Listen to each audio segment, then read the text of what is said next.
এই দীঘলটো এইফালে লগাই দিব পৰা হ'ব টুকুৰাটো তাত সেইখন কাটি দে সেইটো আগটো বেয়াই টকটাটো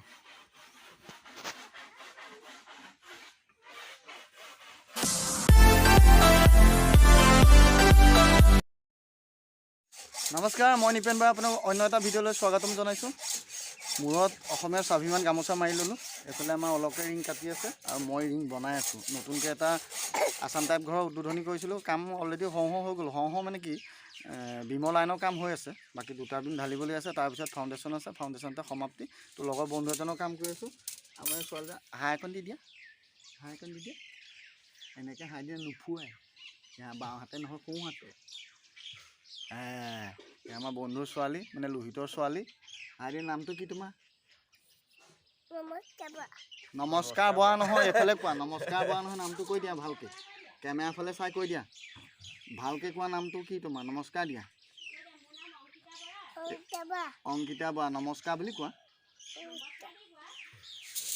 তো কিমান কাম কৰিলোঁ দেখাই থাকিম আৰু কিমান বাকী আছে আমাৰ কাম কৰিবলৈ সকলোবোৰ দেখাই আছোঁ ভিডিঅ'টো স্কিপ নকৰিব চাই থাকক দিনদীয়া কাৰ্যসূচী এটা সৰুকৈ ভিডিঅ' দিম তো চাই থাকক এইফালে আমাৰ দেখিছেনে চাৰি চাইডৰ বিম অলৰেডি ঢালি দিলোঁ এইফালে মানে কেম্পাছৰ যিকেইটা বিম সেইকেইটা আমাৰ দহৰ হৈছে আৰু মাজৰ বিমকেইটা সৰুকৈ দিছোঁ যিহেতু আছাম টাইপৰ ঘৰ ইমান ডাঙৰকৈ দিয়া প্ৰয়োজন নাই আৰু প্ৰয়োজন বোধো নকৰোঁ এনেকৈ চলি যায় কাৰণ ওপৰত লোডটো কমি থাকে যে আছাম টাইপৰ ঘৰত এনেকৈ দিলেও হয় এইটো বেকফালৰ বিম আমি 6 ইঞ্চি ঢালিছোঁ আৰু ফ্ৰণ্টৰ মানে কেম্পাছৰ যিটো বিম চৌহদটো আমি 10 ইঞ্চি ঢালিছোঁ তো এয়া বিমৰ প্ৰভিজনবোৰ আপোনালোকক দেখাইছোঁ চাই লওক আছাম টাইপৰ বিমৰ প্ৰভিজন এনেকৈ দিছোঁ চাই আপোনালোকে কমেণ্ট কৰি জনাবচোন এলবোৰ আমি যিটো আমাৰ এল ছিষ্টেম থাকে সেইটো আমি RCC ঘৰৰ নিচিনাকৈ আছাম টাইপতো বনাওঁ কাৰণ RCC কাম বেছি কৰিছোঁ আছাম টাইপৰ কম সেইটো কাৰণে এনেকৈ দিছোঁ এইটো এইফালে কৰিডৰ হ'ব এইখিনিত এটা লাইনত বিম যাব এইফালে আমাৰ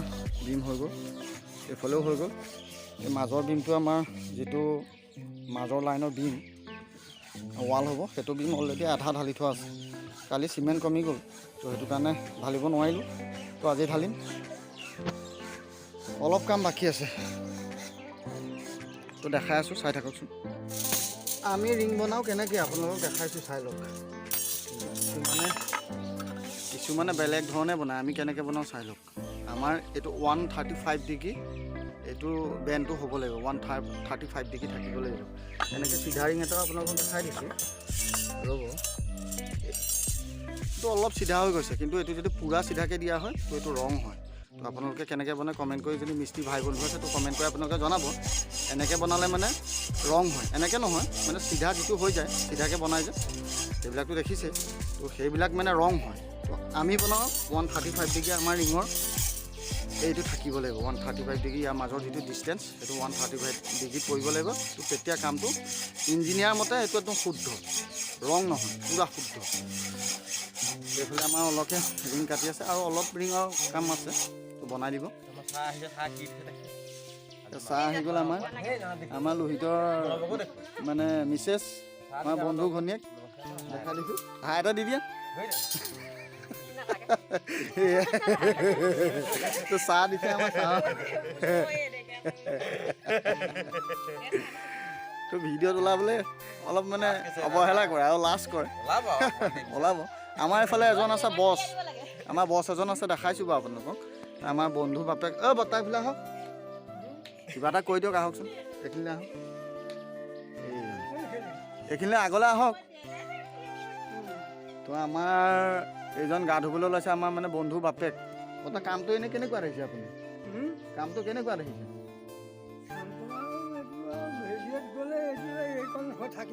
থাকি গ'ল এনেই কামটো ভাল হৈছে নাই বাৰু ভালেই হৈছে নাই তো এইজনে মানে কালি ফ্ৰেঞ্চবিন মানে গুড়ৰ লেখীয়া মিঠা পালে তো ফ্ৰেঞ্চবিন গুড়ৰ লেখীয়া মিঠা পাই ন কাহ হৈ আছিলে তো বজাৰৰ চব্জি নাখায় এইজনে মাছ নাখায় মাংস নাখায় চালানী মাছ নাখায় চালানী মাংস নাখায় তো শাক চব্জি একোৱেই নাখায় চাবোন নামাৰে চাবোন মাৰি গা নুধুৱে তো আগৰ মডেলৰ মানে ব্যক্তি তো মানে এইবোৰ মানে বিৰাট ভয় কৰে আৰু সন্ধিয়া হ'ল মাত্ৰ একদম মিঠাতেল জানিব গা এটাই সানি পূৰা জুই সেক দিয়ে দেখিছে নাই মানুহজন একদম আগৰ লাইনত আছে বহুত ভাল মানুহ আৰু জ্যেষ্ঠ ব্যক্তি আমাৰ গাঁৱৰ ভিতৰত এতিয়া জ্যেষ্ঠ ব্যক্তি হৈ আছে এজন দেই বয়সত বহুত ডাঙৰ তো এইজনে মানে বজাৰ শাক চব্জি নাখায়। তো ঠিকেই কয়, আগৰ মানুহে নিজে কৰি খায়, একদম ফ্ৰেছ বস্তু খায়। আজিকালি কি আৰু চববোৰ সাৰ দিয়া। তো কালি ফ্ৰেঞ্চবিন খালে, সোৱাদ পাই পেলাই আজি কাহটো বেছি হৈ গ'ল। তো ফ্ৰেঞ্চবিনৰ বাদি অকণমানহে খাইছিলে বোলে, মানে মটৰ দিয়া আছিলে, কেঁচা মটৰটো এনেও সোৱাদ। তো ফ্ৰেঞ্চবিন সোৱাদ নহয়, তো ফ্ৰেঞ্চবিনহে সোৱাদ আনো, ফ্ৰেঞ্চবিনত সাৰ দিয়া আছিল। তো সেইটো কাৰণে এইজনে মানে আজি কাহ হৈছে বোলে, আজিৰ পৰা নাখায় আৰু। তো তেনেকুৱা লাইনৰ মানে আমি এতিয়া সাৰ দিয়া বস্তুকে খাই থাকোঁ। আমাৰ মানে দেখাত চকুত ধুনীয়া হ'লে আমি কিনি লৈ আহোঁ, সেয়াকে খাওঁ। আমি সেইবোৰ বৰ বিষ খাওঁ। তো আপোনালোকে এইটো চাব, কেতিয়াও একদম চকুত দেখা ধুনীয়া চব্জি কেতিয়াও নানিব। বেঙেনা, ব্ৰিঞ্জলটো বহুত ধুনীয়া লাগে দেখিবলৈ, কিন্তু মাৰাত্মক বস্তু বেঙেনা আৰু বিলাহী, তাত যিবিলাক ৰাসায়নিক সাৰ প্ৰয়োগ কৰে, সেইবিলাক বস্তু আমাৰ মানে পেটৰ কাৰণে, স্বাস্থ্যৰ কাৰণে বহুত ঔষধি বস্তু। সেইবিলাক খালে আমাৰ পেটৰ ঔষধি হয়। তো সেইবিলাক কেতিয়াও নাখাব। আমি ঘৰতে কৰি একদম ফ্ৰেছ বস্তু খাব লাগে। আমি গাঁৱৰ মানুহ, আমি ফ্ৰেছ বস্তু কিছুমান খাওঁ। তো সেইদিনাখন আপোনালোকৰ এটা ব্লগত দেখাইছোঁ, আমাৰ বাইদেউ ঘৰত চাপৰিত গৈছোঁ, তাত ফ্ৰেছ বস্তু তাৰ পৰা ছিঙি আনিছোঁ, আলু খানি আনিছোঁ, ফুলা আলু চব্জি বনাই এতিয়া আকৌ খাই আহিছোঁ। তো সেইবিলাক ফ্ৰেছ বস্তু। আমাৰ বাৰীত লাই শাক আপোনালোকে দেখিছে, মই কৰা ব্লগত দেখাইছোঁৱেই, লাই শাক একদম জপা হৈ আছে। তো ফ্ৰেছ বস্তু খাওঁ আমি গাঁৱৰ মানুহ যেতিয়া। তো মানে কেতিয়াবা কিনিবলগীয়া পৰে, ধুনীয়া দেখি পেলাই কিনি আনো, তো পেটৰ অশান্তি হয়। তো চাই থাকক। তো আমাৰ 2টা বিম বান্ধি হৈ গ'ল, কৰিডৰ বিমো বান্ধি দিলোঁ। তাৰপৰা এয়া লগে আমাৰ তক্তা কাটি আছে। তো ইয়াৰ পিছত চেটাৰিং কৰিম আৰু চেটাৰিং কৰি ঘৰত যাম। পানী খোৱা ছুটি হ'ব, আমাৰ ব্ৰেক টাইম। তো খাই ল'ব লাগিব কিবা এটা কৰি। এতিয়া সমাপ্তি কৰিম আৰু আগবেলা কাম সমাপ্তি কৰিম, পিছবেলা কামো আপোনালোকক দেখাই থাকিম কি কৰিব পাৰোঁ। অকণমান কাম আছে, বেছি নহয়। এই আগফালে সেইখন বাৰান্দা, এইফালে এইটো 22 ফুটীয়া এটা ৰুম আছে, এইফালে এটা 14 আৰু 13 মান আছে দেই, 15 আৰু 13 আছে। এইটো দেখিছোঁ ডাঙৰ ৰুমেই হ'ব, 2টা আৰু বাৰান্দা আছে লগত। আৰু এইফালে এটা আনিবলৈ প্ৰভিজন ৰাখি থোৱা হৈ গৈছে, এটা আনিব লাগিব।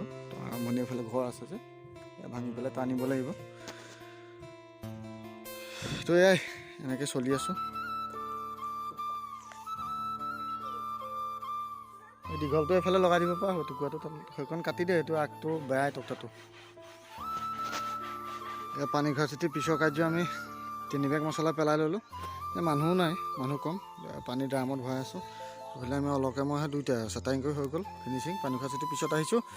তো এই 3 বেগ এতিয়া ঢালাই দিয়ালে এতিয়া প্ৰায় 3টা বাজি গ'ল, ঢালাই দিয়ালে সন্ধিয়া হৈ গ'ল। 3 বেগ পেলাইছোঁ, গুটি দিবলৈ মাত্ৰ বাকী আছে, গুটি দিম। তাৰপিছত কাৰ্যসূচী আৰম্ভ কৰিম। এইফালে পোৱালিকেইটা মানে আমাৰ বল খেলি আছে। তো কাম কৰিলোঁ, পূৰা ঘামি গ'লোঁ, পূৰা ঢালাই চুটাই দিলোঁ। চাগে টাইমটো 5:30 হৈ গ'ল। তো আন্ধাৰ হৈ গ'ল, পূৰা কাম কৰিলোঁ, গা ধোৱাই নাই, গোটেই ভৰি গিলা হৈছে দেখি। তো সৰুকৈ কামৰ জেগাত ভিডিঅ' এটা দিলোঁ। আমাৰ ভতিজা এটাও আহিছে, ইয়াৰ মানে বেল পাবচোন, বেলডাল দেখাই, বেল এডাল মাৰ্চিয়েলছ বেল, তাৰমানে কাৰাটে। আজি বেল এডাল দিছে, য়েল্ল' বেল। সি গৈছিলে, তাকে সুধিছোঁ। তো আমাৰ বৈষ্ণৱীয়েও শিকি আছে নহয়, বৈষ্ণৱী আকৌ আজি যাব নোৱাৰে। বৈষ্ণৱী কেনেকৈ কি হয় আৰু পিছাইহে কি কৰিব। তো সৰুকৈ ভিডিঅ' এটা দিলোঁ, এতিয়া সন্ধিয়ালৈকে সামৰিলোঁ। আমাৰ বৰ্ণৱকো দেখুওৱা নাই আপোনালোকক, বৰ্ণৱে হাই এটা দি দিয়া ফিনিচিঙত আহিছে। আজি খনিকৰ পুথি নামঘৰলৈ গৈছিলে, তাৰমানে খনিকৰ পুথি নামঘৰলৈ গৈছিলে দেই, নামঘৰ নহয়, নামঘৰলৈ গৈছিলে। এহেঁত সহপৰিয়াল গৈছিলে, আমাৰ জানমণি, বৈষ্ণৱী, বৰ্ণৱ, আমাৰ মা, সকলোবোৰ গৈছিলে। তো এতিয়া আহি পালেহি, মই কামৰ পৰা আহি দেখিছোঁ এতিয়া আহিলে।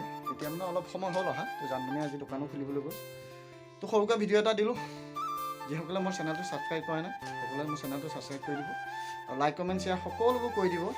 আপোনালোকৰ আশীৰ্বাদত আকৌ এটা ভিডিঅ' বনাম। তো আজিলৈ